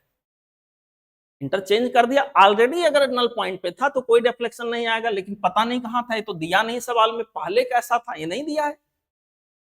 तो जब हम इंटरचेंज करेंगे तो डिपेंड करता है कहां था, इधर था, थोड़ा इधर बैलेंसिंग पॉइंट के इधर था, कि बैलेंसिंग पॉइंट के उधर था, कि बैलेंसिंग पॉइंट पे था, ये डिपेंड करता है ये भाई साहब कहां पे थे जब हम इंटरचेंज कर रहे थे, उसके हिसाब से डिफ्लेक्शन आएगा। तो डिफ्लेक्शन में भी लेफ्ट में हो, इसमें जो नीडल लगा उसका डिफ्लेक्शन हो सकता है लेफ्ट में हो सकता है राइट में हो सकता है डिफ्लेक्शन ही ना हो, तीनों पॉसिबिलिटीज हैं, डिपेंड करता है जॉकी कहां था। ठीक है, तो यहां पे ऑप्शन के हिसाब से अगर मैं यहां जाऊं तो कहा गया है कि बताइए only the left sided deflection कह रहा, इसमें गैल्वेनोमीटर में जो सुई नीडल लगी हुई खाली लेफ्ट साइड में जाएगा। ऐसे भैया कुछ ऐसा कंडीशन तो दिए नहीं हो। There will be no deflection irrespective, कर डिफ्लेक्शन ही नहीं होगा, जाकी को जहां मन वहां रख लो। अरे पागल हो क्या, only the right sided deflection नहीं sir, both right sided and left sided deflection at balance point and at balance point no deflection. ठीक कह रहा, अगर बैलेंस पॉइंट पे तो no deflection, otherwise may be left side में deflection हो, may be right side में deflection हो, इसका चौथा सही हो गया। मेन लोचा यहाँ ये था, शुरू में अगर बोल दिया होता कि ऑलरेडी ये बैलेंस पॉइंट पे है तब तो नो डिफ्लेक्शन हो जाता, लेकिन यहाँ पर ये बवाल रख दिया है इसलिए गलत हो जाता तब भी। ठीक है बेटा, ऑप्शन नंबर अगला, सॉरी क्वेश्चन नंबर अगला 38 हमसे कह रहा the peak value of alternating current is 5 ampere. Sir इसका फ्रीक्वेंसी 60 हर्ट्ज है, how long will the current starting from 0 to take the reach. ऐसे बेटा कोई चला है करंट, अल्टरनेटिंग करंट ऐसे, तो करा 0 से पीक तक पहुंचने में कितना समय लगेगा, अरे भाई T/4 के बराबर टाइम लगेगा। ठीक है, तो यहां पर स्मॉल t की वैल्यू हमारे पास हो गया T/4। सर t की वैल्यू क्या होगा 1/f, 1/f इंटू 4, सीधे क्यों नहीं कहते, यहां के अंदर आपका हो गया 4f, 1/4f, 1/4f की वैल्यू क्या है 60। यहां पर बच्चों हमारे पास आ गया 1/240 क्या सेकेंड। ऑप्शन चौथा, सिंपल सा सवाल आप जैसे बुद्धिमान बच्चों के लिए। आइए क्वेश्चन नंबर हमारे पास आ गया, देखते देखते क्वेश्चन नंबर 39। बेटा इस सवाल को मैं समझा दूं, ये कर एक मेटल है और मेटल का ऐसे बना के दिया एक सिंबॉलिक डायग्राम, ये इसका क्रॉस सेक्शन है, कर इसमें यूनिफॉर्म तरीके से करंट जा रहा है, मेटल का जैसे कोई वायर हो। तो बेटा यहाँ पर तो सॉलिड है सब जगह, यहाँ ये मेटल है, सॉलिड है, सॉलिड है, सॉलिड है, हर जगह से करंट जा रहा है। तो आपने पढ़ा है ऐसे केस में मेटल के अंदर के रीजन में मैग्नेटिक फील्ड जो होता है वो डायरेक्टली प्रोपोर्शनल टू होता है आर, और बाहर के रीजन में जो मैग्नेटिक फील्ड होता है आउटर रीजन में magnetic field inversely proportional to होता है आर। तो अंदर का ग्राफ लीनियर होगा, बाहर का ग्राफ लगभग हाइपरबोलिक होगा। तो सही जवाब इसका हमारे पास आएगा ऑप्शन नंबर 1। आपके पढ़ाए गए चीजों में से है, कोई नई बात नहीं है। क्वेश्चन नंबर हमारे पास बच्चों आ गया 40 में कहा गया two statements are given below, कहा दो स्टेटमेंट दिखाए गए। पहला क्या बोल रहा है, when forward biased voltage across a PN junction diode increases above a certain threshold voltage the diode current increases significantly। बिल्कुल सर, फॉरवर्ड बायस में जब हम वोल्टेज को बढ़ाते हैं तो एक नी पोटेंशियल के बाद तेजी से यहाँ के अंदर करंट भागता है। बिल्कुल सही बोल रहा है, ये सही है। This current is called reverse saturation current. ना ना ना ना ना ना ना, रिवर्स सैचुरेशन करंट बेटा ये होता है जो यहाँ पर रिवर्स बायसिंग में थोड़ा थोड़ा करंट फ्लो होता रहता है, इसको रिवर्स सैचुरेशन करंट कहते हैं, ना कि इसको कहते हैं। ये तो सरासर गलत बोल रहा है। तो पहला स्टेटमेंट सही है, दूसरा स्टेटमेंट गलत है, ऑप्शन 2।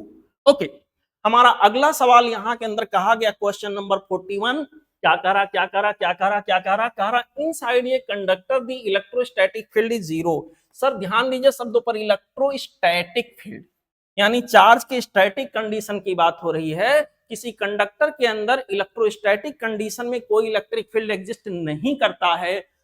इस तरह से बिल्कुल न्याय कर रहा है, ये पहला स्टेटमेंट सही है। Electric field at the surface of A charge conductor does not depend on the surface charge density. ये गलत है बेटा। किसी कंडक्टर के सरफेस पर जो यहाँ पर इलेक्ट्रिक फील्ड होता है सिग्मा वाई क्या होता है एप्सिलॉन नॉट, या सिग्मा पर तो डिपेंड कर रहा है, ये कर रहा डिपेंड ही नहीं करता है, इसलिए गलत बोल रहा है। ठीक है बेटा, एक मिनट बच्चों ये जरा मैं देखूं कंप्यूटर हमारा सही है ना। हाँ ठीक है। यहाँ के अंदर मेरे बच्चों अगला कह रहा interior of a charged conductor can have no excess charge in the static condition. कह रहा है कंडक्टर के अंदर इंटीरियर रीजन में कोई एक्सेस चार्ज नहीं होता है स्टैटिक कंडीशन में। मेरे बच्चों यहाँ के अंदर बिल्कुल सही बात कह रहा है। अगर इलेक्ट्रोस्टैटिक सिचुएशन में जाके देखें, स्टैटिक सिचुएशन में तो कंडक्टर के अंदर बेटा नेट चार्ज की वैल्यू 0 होती है। एक्सेस चार्ज मतलब कोई नेट चार्ज नहीं होता है, ये बात सही बोल रहा है। At the surface of charged conductor electrostatic field must be normal to the surface. बिल्कुल मैंने ये बहुत हाईलाइट करके बताया है, कंडक्टर किसी भी शेप का हो बेटा, कंडक्टर के सरफेस पर इलेक्ट्रिक फील्ड हमेशा उसके सरफेस के कैसे होता है, परपेंडिकुलर डायरेक्शन में यहाँ के अंदर एग्जिस्ट कर रहा होता है। और इस तरह से मेरे बच्चों बिल्कुल ये सही बात बोल रहा है, हम इसको सही मानेंगे।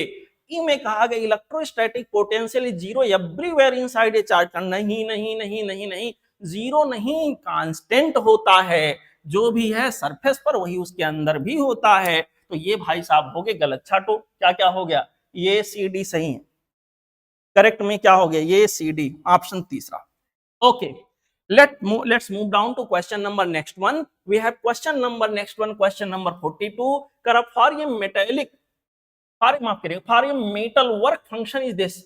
किसी मेटल के लिए वर्क फंक्शन इतना है। कह रहा कि बताइए which of the following wavelength of incident radiation does not give rise to photoelectric effect। मेरे बच्चों एक वेवलेंथ होगा, उस वेवलेंथ से फ्रीक्वेंसी से मैं शुरू करूं, एक फ्रीक्वेंसी होगा जिसको थ्रेशोल्ड कहेंगे, उससे कम फ्रीक्वेंसी अगर पड़ी तो फोटो इलेक्ट्रिक इमिशन हम कहते हैं नहीं होगा। ठीक है, अगर इससे ज्यादा फ्रीक्वेंसी पड़ी तो फोटो इलेक्ट्रिक इमिशन होगा, हो सकता है, वैसे मे भी किसी कारणवश ना भी हो, बशर्ते जनरली मानते हैं होगा। यहां के अंदर बच्चों फोटो इलेक्ट्रिक इमिशन होगा, वेवलेंथ में उल्टा होता है। थ्रेशोल्ड वेवलेंथ से ज्यादा वेवलेंथ पर अगर जाते हैं तो फोटो इलेक्ट्रिक इमिशन नहीं होता है। अगर हम थ्रेशोल्ड वेवलेंथ से कम वेवलेंथ पर जाते हैं तो फोटो इलेक्ट्रिक इमिशन होता है। अब देखो मैं आपको बता रहा हूं इस सवाल को बिना साल किए कैसे टिक करोगे। बिना साल किए अगर यहां पर टिक करने जाओगे, मान लिया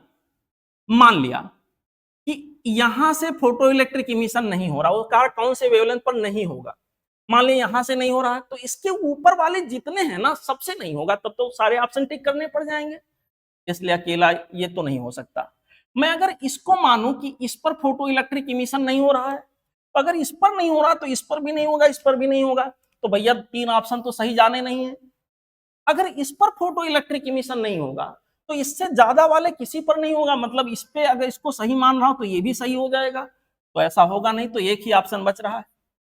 ऐसे करके आप निकल सकते हो। बाकी चेक करने का जो प्रॉपर तरीका वो ये है, मैं आपको बता दे रहा हूं बच्चों। यहां पर निकाल लो आप, क्या निकाल लो, लैम्डा नॉट, क्या होगा, एचसी डिवाइडेड बाई एनर्जी या वर्क फंक्शन का लो, वर्क फंक्शन। एचसी की वैल्यू आप लिख दो 1240 डिवाइडेड बाई वर्क फंक्शन जो कि इलेक्ट्रॉन वोल्ट में 6.6 है। इसको आप सॉल्व करोगे ना तो 187 के आसपास कुछ आता है, आप करके देख लीजिएगा। 187 के आसपास इतना पॉइंट समथिंग, लगभग मान लिया इतना हमारे पास आता है बेटा, क्या माफ करेगा, नैनोमीटर, नैनोमीटर। तो इतना या इससे कम अगर होगा तो फोटो इलेक्ट्रिक इमिशन होगा, इससे ज्यादा होगा तो फोटो इलेक्ट्रिक इमिशन नहीं होगा, मतलब तीसरा ऑप्शन करेक्ट है। आगे बढ़े, सवाल नंबर अगला, question number 43, in a concave lens ray of light emanating from object parallel to the principal axis of the lens. Ray of light emanating मतलब निकलना, वहां से प्रारंभ हो रहे हैं, कहां से, ऑब्जेक्ट से, parallel to the principal axis of the lens after refraction. Concave lens की बात कहा गया है।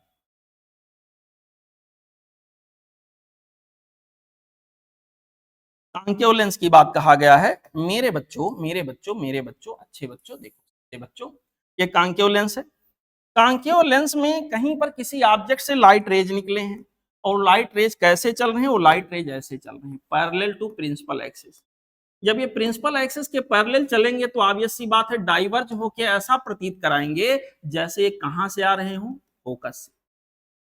अब रहा सवाल ऑब्जेक्ट से चलने वाली रेज, अगर ऑब्जेक्ट हमारा इनफाइनाइट पे है तो रेज जहां मिलते हैं, मिलते हुए प्रतीत होते हैं, उनको कहते हैं मेन फोकस या सेकंड प्रिंसिपल फोकस का नाम देते हैं। अब सही बात तो आपके सामने है, जरा ऑप्शन पढ़ें। कहा गया है the lens after refraction, principal axis, the lens after, पूरा सवाल एक बार फिर से पढ़ें। ये ray of light emanating from object parallel to principal axis of the lens after refraction, after refraction इनका क्या होगा। कहा गया पासेस थ्रू 2f, 2f से कहां जाएगा भाई, 2f तो इधर कहीं मिलने वाला है नहीं, ये तो गलत हो गया। 2f का मतलब इसका डबल डिस्टेंस पर इधर या इधर मैं जाऊं तब। यहां के अंदर बच्चों कहा appears to diverge from first principal focus, appear to diverge from first principal focus. अगर यही सेकंड लिख देता ना तो बड़ा सही हो जाता, ये फर्स्ट थोड़ा सा कंट्रोवर्सी क्रिएट करा दे रहा है। ठीक है बेटा, emerges parallel to the principal axis, करा प्रिंसिपल एक्सिस के पैरेलल इमेज हो रहा, प्रिंसिपल एक्सिस के पैरेलल कहां, ये तो डाइवर्ज होता जा रहा है, ये तो होगा नहीं।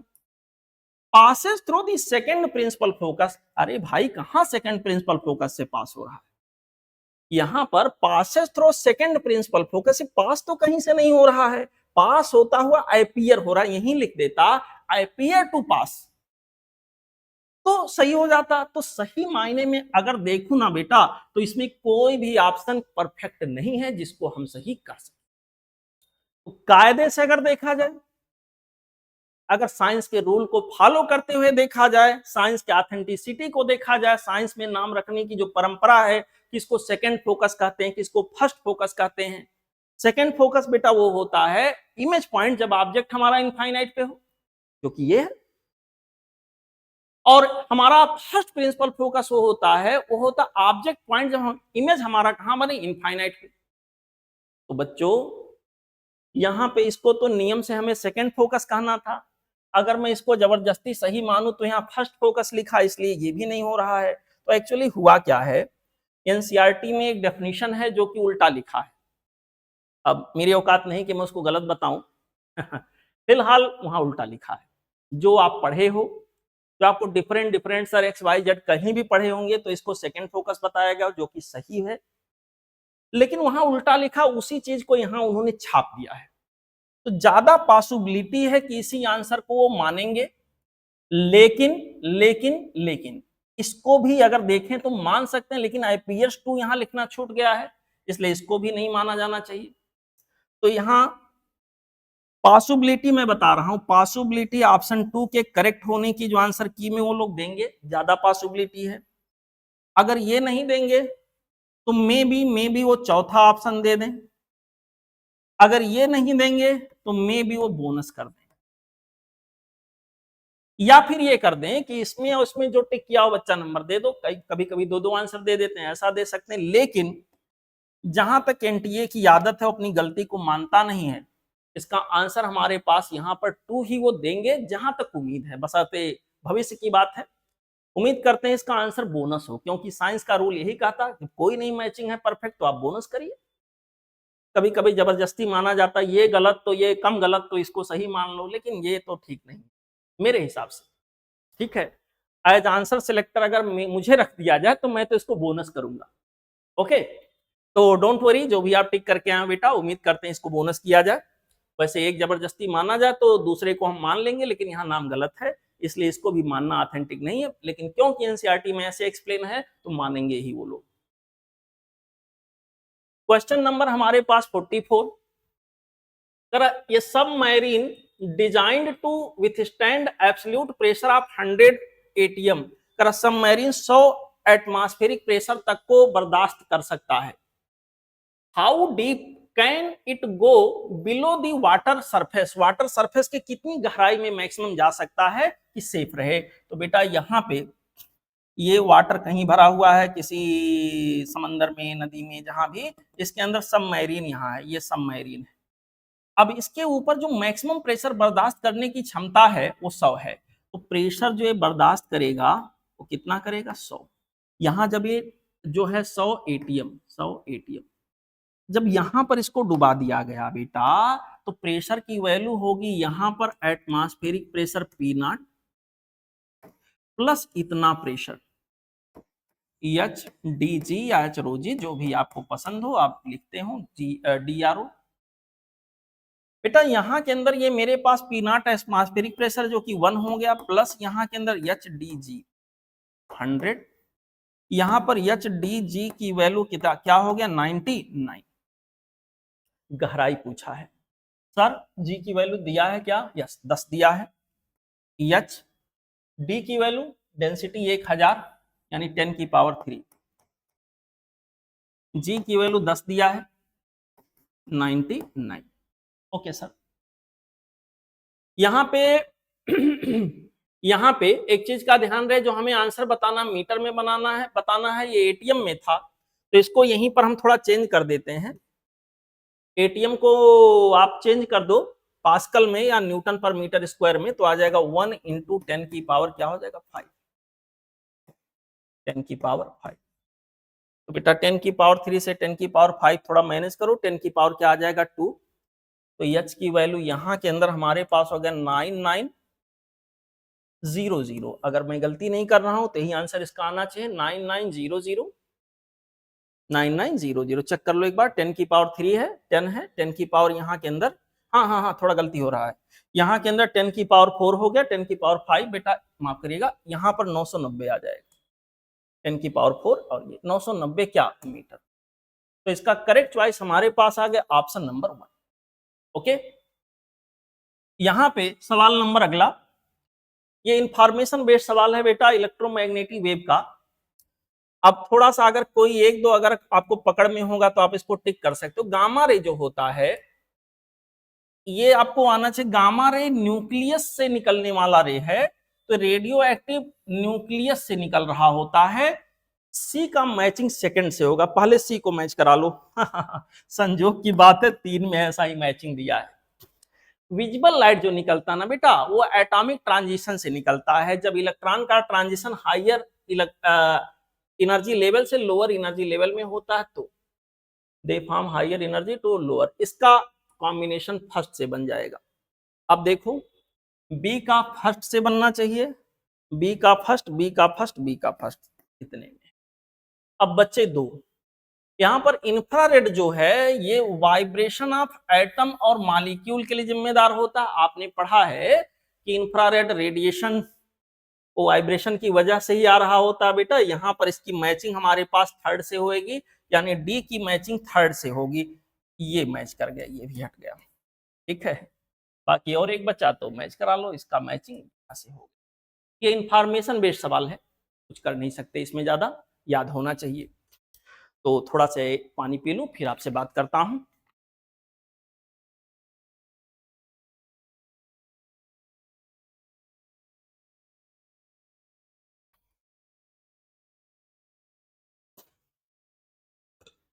इस तरह से बच्चों आप लोगों ने देखा, मैंने पूरा पेपर एक्सप्लेन कर दिया। शायद ही कोई ऐसा सवाल रहा हो जिसको मैं कठिन कह सकूं, जिसको टफ कह सकूं। तो अगर पेपर के डिफिकल्टी लेवल की बात करें तो पेपर वाज, हाँ, अगर कंपैरिजन पर्पस पे कहें तो 2024 से थोड़ा सा टफ बोल सकते हैं। 2024 में इससे भी ज्यादा इजी था, उसमें कैलकुलेशन भी ना के बराबर था। इसमें तो थोड़ा यूनिट वगैरह का लोचा लगा दिया है, एक दो सवाल थोड़ा डिफरेंट टाइप से दिख गया है, अदरवाइज ये बहुत आसान पेपर है। आप लोग बता रहे हो बायो थोड़ा टाइम टेकिंग था, लेकिन जो बच्चे बहुत अच्छा प्रैक्टिस किए थे वो कर ले गए, विद इन टाइम कर ले गए। तो कट ऑफ के आप लोग पूछ रहे हो कट ऑफ की क्या हाल चाल होगी। बेटा अभी कट ऑफ का बहुत अच्छा आइडिया तो मैं नहीं लगा पाया हूँ, लेकिन उम्मीद करता हूँ कट ऑफ 600 के आसपास होना चाहिए इस पेपर का। बाकी पूरा एनालिसिस करके मैं आप लोगों को बताऊंगा, मे भी इससे कम चला जाए, मे भी इससे ज्यादा चला जाए, लेकिन बहुत ज्यादा 600 से बहुत ज्यादा नहीं जाएगा, ये उम्मीद करता हूं। बाकी और डेटा तमाम सारे एल्गोरिदम हैं जिनको मुझे एनालाइज करना पड़ेगा, तो मैं आपको जल्द ही उस पर वीडियो बना के भेजूंगा, ठीक है। अब रहा सवाल, जिनका नंबर अच्छा आ रहा है उनको ढेर सारी बधाई। बेटा आपने बहुत मेहनत किया, आपका मेहनत रंग लाया, और आपको ढेर सारी बधाई। आप खूब बढ़िया डॉक्टर बनो और अपना नाम रोशन करो, अपने माता पिता का नाम रोशन करो, हम सबका नाम रोशन करो, देश का नाम रोशन करो। और उन बच्चों से मैं बात अब करना चाहता हूं जिनका किसी कारणवश सिलेक्शन नहीं हो रहा है। हो सकता है वो एग्जाम के दौरान घबरा गए हों, या हो सकता है उतना अच्छा पढ़ाई करके वो ना गए हों जितना अच्छा जरूरत था, या हो सकता है शुरुआत का लेवल उनका कमजोर रहा हो, पढ़ाई लिखाई का बैकग्राउंड बहुत अच्छा ना रहा हो, और पढ़ाई एक साल की पर्याप्त ना हुई हो, भले ही उन्होंने कोशिश किया। कोई बात नहीं, फिर से हम कोशिश करेंगे और फिर से अच्छा रिजल्ट लेकर आएंगे। आज आप उनको देखना जिनका रिजल्ट अच्छा आ रहा है, जो पास्ट में बीता साल उसमें उनका रिजल्ट उतना अच्छा नहीं आ रहा था। बहुत सारे लोग ऐसे हैं, उन्होंने फिर मेहनत किया, हिम्मत नहीं हारा, और अंत में उनका अच्छा रिजल्ट आज आ रहा है। तो उम्मीद करते हैं जिनका अच्छा हुआ, जिनका सिलेक्शन हो रहा है, ढेर सारी बधाइयां बच्चों, आप लोग जिंदगी में बहुत आगे बढ़ो। और जिनका नहीं हो रहा है उनके आने वाले भविष्य के लिए ढेर सारी बधाइयां। संघर्ष करना नहीं छोड़ना है, आगे बढ़ना है, आगे बढ़ना, आगे बढ़ते रहने का नाम ही जिंदगी है। आज जो है थोड़ा कम आया तो कल आगे और अच्छा भी आएगा, बशर्ते उसके लिए हमें अपनी कमियों को पहचानना होगा और कमियों पर मेहनत करके उन कमियों को हटाना होगा, दूर करना होगा, रेक्टिफाई करना होगा, ठीक है। ओके बेटा, फिर मिलेंगे किसी और वीडियो में। कट ऑफ वगैरह के बारे में मैं आपको बताऊंगा पूरा एनालाइज करके क्या कैसे है। और आप लोग अब जो है आगे के मिशन की तैयारी शुरू कर दीजिए। जिनका सिलेक्शन हो रहा है वो अपना डॉक्यूमेंट्स वगैरह इकट्ठा करें काउंसलिंग के लिए। जिनका नहीं हो रहा है, जिनका कट ऑफ के उम्मीद से बहुत पीछे है, वो अब नए सिरे से तैयारी करने की फिर से स्टार्टिंग करें, और एक शपथ लें कि जो कमियां हमें हमसे हुई हैं वो आगे आने वाले समय में नहीं होने देंगे, ठीक है। निराश होने से बेटा कुछ नहीं होना है, आशा ही जीवन है, आगे बढ़ो, ठीक है। ओके बेटा, बेस्ट ऑफ लक, बेस्ट विशेष। मिलेंगे किसी अगले वीडियो में, तब तक पढ़ते रहें, हंसते रहें, मुस्कुराते रहें। थैंक यू बच्चों।